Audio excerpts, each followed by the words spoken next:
isi ya kera iyo turi mu uyu munsi twarabyaye turavuka ku itariki ya 2 z'ukwezi kwa karindwi ibizaba ejo nta gitangaza kizaba gihari kuko byigeze kubaho.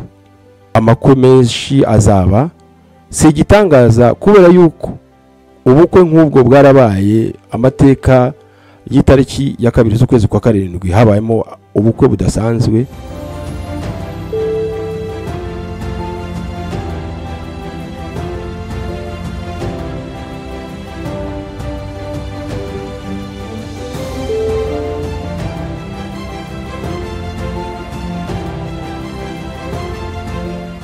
Aho mutureba muri hose mu Rwanda, mu majyepfo, mu majyaruguru, iburasirazuba n'iburengerazuba ndetse no mu mujyi wa Kigali, turabashuje mu kiganiro gishya cyitwa Ejo mu mateka. Ejo mu mateka ni ikiganiro kigamije kutujyana ejo hazaza, umunsi w'ejo, ndetse kikadutinyura kugira ngo dusimbukiremo n'akanyamuneza tudatinya, kubera ko ibizaba ejo ntabwo ari ubwa mbere bizabibaye ko byigeze kubaho umunsi wundi. Umuhanga w'icyamamare Blaise Pascal yaravuze ati, nta cyizere dufite cy'uko tuzabona ejo, ariko tuzi neza ko bishoboka ko tutazahabona. Icyizere cye cyari gike cyane. Ariko rero umuririmbyi Dolly Parton nawe yaravuze ati, mfata ukuboko tujyane dusohoke mu mateka yababaje y'ejo hashize, nuko tujyane mu munezero w'ejo hazaza. Ati by'ejo bibi reka tubyibagirwe maze twinjire mu munyenga w'ejo hazaza. Ati kubera ko iby'ejo byo bizana akababaro.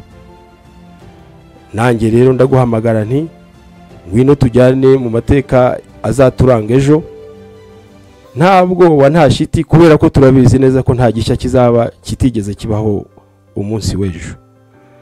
Uyu munsi turi ku itariki ya 2 z'ukwezi kwa karindwi, ejo tuzagwa mu tariki ya 2 z'ukwezi kwa karindwi. Si ubwa mbere ayo matariki azababaye, ndetse nta nubwo ari ubwa mbere isi izaba imenye umunsi nk'uwo, kuko uwo munsi wigeze kubaho. Umunsi w'itariki ya 2 z'ukwezi kwa karindwi ni umunsi ubusanzwe uri tariki ibiri hagati mu mwaka.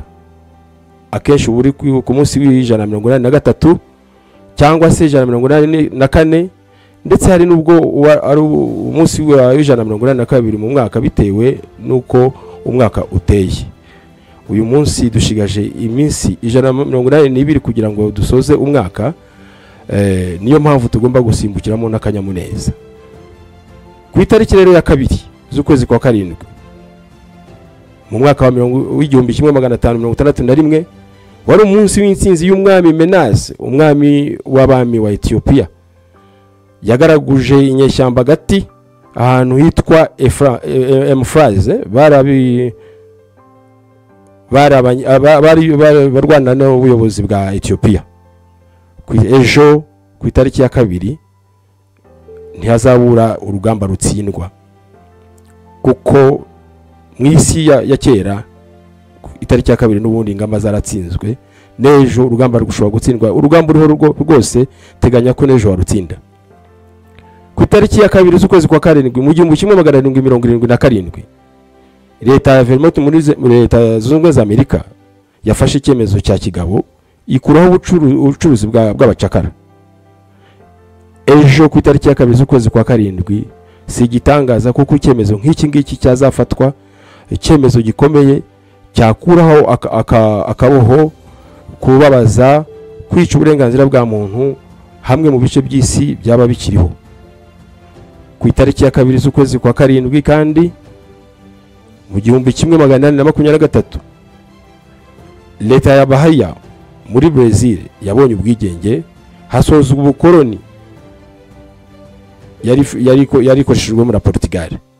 Si igitangaza ko ibihugu bikiba mu bukoloni ejo ku itariki ya 2 z'ukwa karindwi byabusohokamo.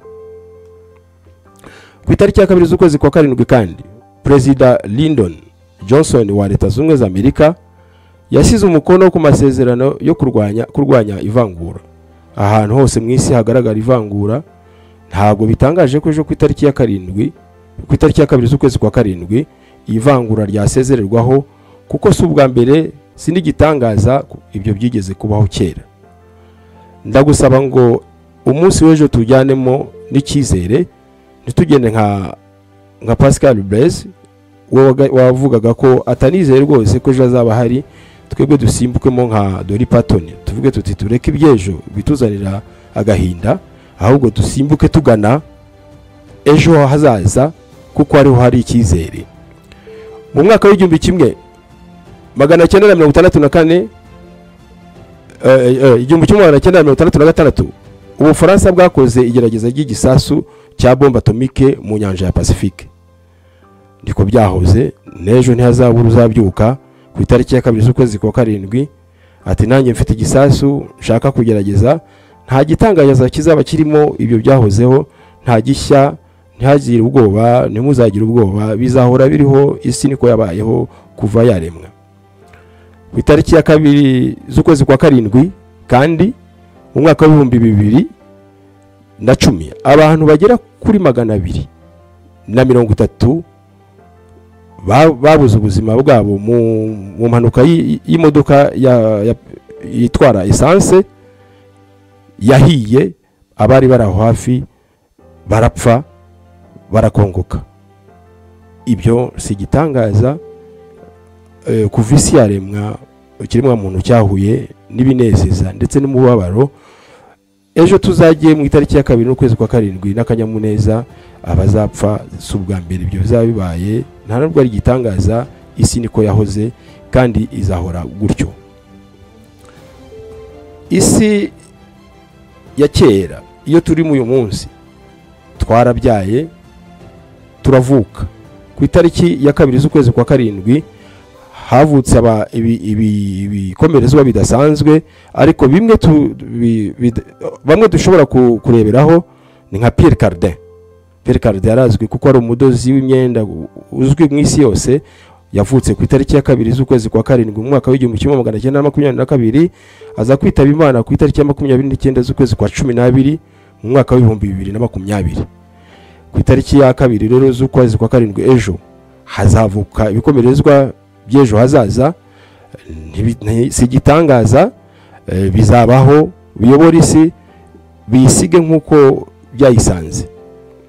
Ahmad Jamal, uzwi cyane nk'umucuranzi wa piano ku isi ndetse no mu muziki wa jazz muri Amerika, nawe yavutse ku itariki ya kabiri z'ukwezi kwa karindwi.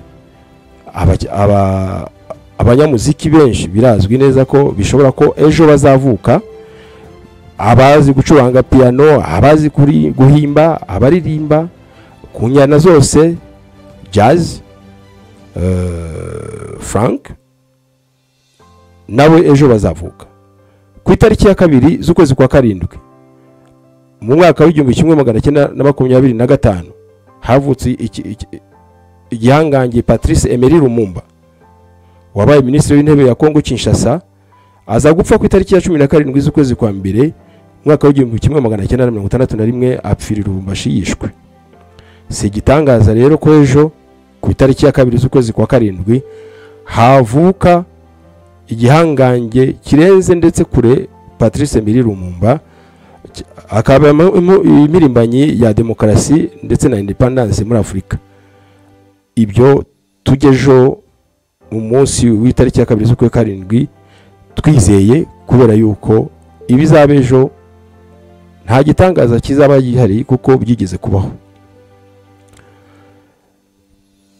Ku itariki ya karindwi kandi, ku itariki ya kabiri z'ukwa karindwi, abantu barapfuye baratabaruka.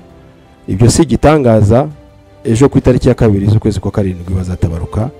Niko isi yahoze, nta gitangaje kirimo. Ntuzatinye kujya mu munsi wa kabiri z'ukwa karindwi, kubera yuko ejo abapfuye ntabwo ari bo bazapfa ejo, ariko gupfa ko ejo nta gitangaza ko hari kuko kigeze kubaho kera. Ku itariki ya kabiri z'ukwezi kwa karindwi mu 1778, umuhanga Jean-Jacques Rousseau, umwanditsi w'umufilozofe ukomoka mu Busuwisi, yitabye Imana apfira mu Bufaransa. Yari umuhanga cyane mu byerekeranye na filozofi.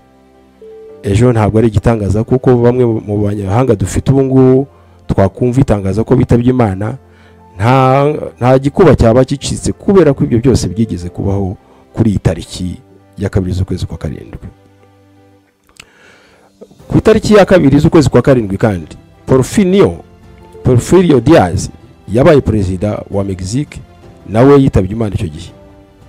Andrei Gromyko, umunyapolitike wabaye ndetse na perezida w'Uburusiya, nawe yitabye ku itariki ya 2 z'ukwezi kwa karindwi. Ntabwo bizatangaza ko abapolitisiye bamwe ndetse n'ababaye abayobozi b'ibihugu mu isi tumenyereye ibihangange bikomeye hava mu mwe akitaba Imana. Ibyo ntibigagutangaze, uzajyeyo ejo winjiremo rwose n'akanyamuneza kugira ngo nubishoboka uzanasohokemo ufite akanyamuneza. Ejo kandi bazarongora, amakwe menshi azaba, si igitangaza kubera yuko ubukwe nk'ubwo bwarabaye. Amateka y'itariki ya 2 z'ukwezi kwa karindwi habayemo ubukwe budasanzwe. Nko ku itariki ya 2 z'ukwezi kwa karindwi mu mwaka wa 1959 habaye ubukwe bw'igikomangoma Robert cy'Ububirigi cyarongoye Donna Paola Ruffo di Calabria. Ubwo bukwe buba ubukwe budasanzwe bw'igitangaza.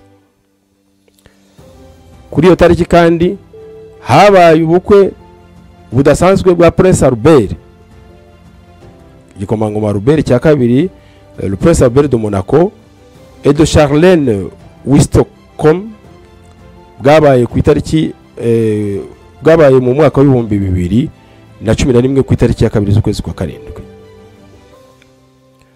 Tujye ejo ku itariki ya 2 z'ukwezi kwa karindwi n'akanyamuneza, kuko nabwo dushobora kuzagira ubukwe bumeze nka buriya. Kuko ku itariki ya 2 z'ukwezi kwa karindwi mu mwaka wa 2022 Umufaransa kazi Elodie Grossman, umunyamideli uzwi cyane akaba n'umunyamakuru wa televiziyo wari uzwi, yakoze ubukwe, yakoze anniversaire ku nshuro ya 6 y'ubukwe. Iyo anniversaire yabaye igitangaza kuko yari ari gufeta imyaka 16, yakoraga umunsi mukuru w'imyaka 16 amaze akoze ubukwe we na Bertrand Lachérie. Babukoze ku itariki ya 2 z'ukwezi kwa karindwi mu mwaka wa 2022. Twinjire rero mu mwaka twinjire mu munsi wa itariki ya 2 z'ukwezi kwa karindwi n'akanyamuneza, nta bwoba nta shiti, kubera yuko nta gishya kizaza. Twirinde kugira ibitekerezo bibongamye, dusohokemo tunezerewe, duteguriye itariki ya 3 y'ukwezi kwa karindwi. Tuhave tunezerewe, tuhafate nk'inyanja twogamo tukavamo umwanda usigaye. Iki kiganiro reka nkigarukiriza aha, tuzagikomerezaho umwaka ku itariki ya 3 z'ukwezi kwa karindwi uyu mwaka.